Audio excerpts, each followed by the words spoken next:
Aubery de la Sophore, bonjour. Bonjour Tiffaine. Tu vas bien ? Oui, ça va super, merci.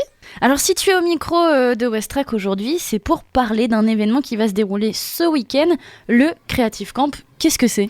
Alors le Creative Camp, l'idée c'est de mélanger plein de gens qui n'ont rien à voir les uns avec les autres et de faire émerger ensemble des idées. Alors c'est plein de gens, on est surtout ancré dans le développement durable, le social, le lien social, la transformation de l'espace public et en mélangeant tous ces gens, on va essayer d'imaginer le futur du quartier de Tourneville et même le futur de ville puisque ce Creative Camp peut s'appliquer partout en France. Alors du coup, derrière le mot Creative Camp, j'imagine que ce n'est pas juste une vaste table ronde qui se cache. Exactement. Nous, ce qu'on fait, c'est déconstruire. Donc, exit les conférences, les tables rondes, le blabla autour d'une table. Ce qu'on va faire, c'est de la pétanque, se balader dans le quartier, faire du jardinage, prendre l'apéro évidemment, parce que ça, c'est hyper important.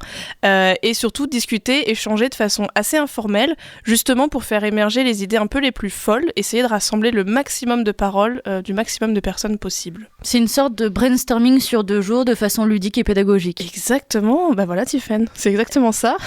Et alors, qui est-ce qui organise ce Creative Camp ? Alors, il y a un gros panel d'acteurs et d'actrices du territoire normand, donc il y a la Sophore évidemment, il y a aussi le réseau Normandie Équitable, puisqu'on est très ancré dans le développement durable, le Hangar Zéro, Épiboujoux, le Chableux, on a aussi l'université de Rouen, des gens de l'autre côté de l'eau de la ville de Caen, voilà, c'est vraiment extrêmement mélangé, on a aussi pas mal d'étudiants, de collégiens, d'habitants du quartier qui vont venir participer à ce Creative Camp. Ça se passe exclusivement au Fort de Tourneville ? Alors non, la base est au Fort de Tourneville, mais on va se promener dans le quartier, justement pour que les gens qui habitent dans le quartier redécouvrent un peu leur quartier et que ceux qui ne connaissent pas du tout le Havre découvrent ce quartier de Tourneville et qu'au regard de cette petite balade, on imagine ensemble comment l'améliorer, quoi changer, comment le faire, etc.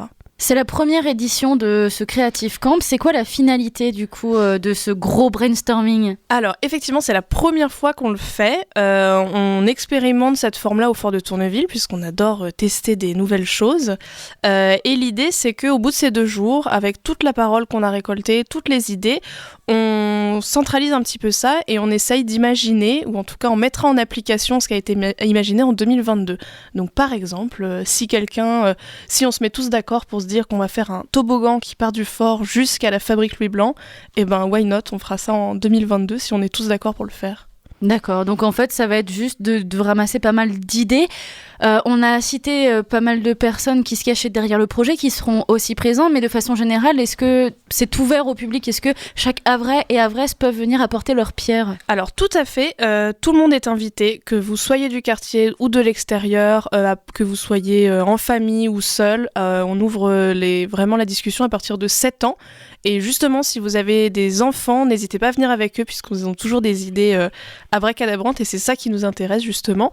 Et avec toutes ces idées-là, nous on recentrera un petit peu, on essaiera de trouver un compromis justement pour s'ancrer dans le développement durable et les énergies durables. Tout à l'heure, tu nous as parlé du coup de pétanque, d'ateliers, de promenades. Est-ce qu'il y a un programme fixe qu'on peut retrouver quelque part ? Alors tout à fait, le programme est sur la page Facebook du Fort de Tourneville et également sur l'événement qui s'appelle Creative Camp 1.0. Donc vous pouvez retrouver le programme des 2 jours, tout est gratuit et tout est accessible à tout le monde à partir de 7 ans. Il n'y a pas d'inscription au préalable à faire ? Alors non, sauf si vous êtes un énorme groupe de 40 personnes, prévenez-nous, on s'organisera en conséquence, mais sinon vous venez, vous n'êtes pas obligé de faire les 2 jours, vous pouvez venir le matin, l'après-midi, les 2 jours, une seule journée, juste faire de la pétanque ou boire l'apéro, voilà, mais vous pouvez passer quand vous voulez. Et pas de panique, c'est pas parce que c'est un Creative Camp qu'on plante la tente le soir et qu'on chante au bord du feu. Exactement, même si j'aurais aimé, mais ce sera peut-être pour l'édition 2.0. Il y aura à manger et à boire sur place aussi. Évidemment. Pour les personnes qui veulent passer toute la journée. Évidemment, on est régalé par le Chableux qui nous fournira évidemment un pique-nique 0 déchet puisque c'est l'idée des 2 jours. Et puis un goûter toute l'après-midi, l'apéro le soir, enfin voilà quoi. Et ben merci beaucoup Aubery. Et ben avec plaisir.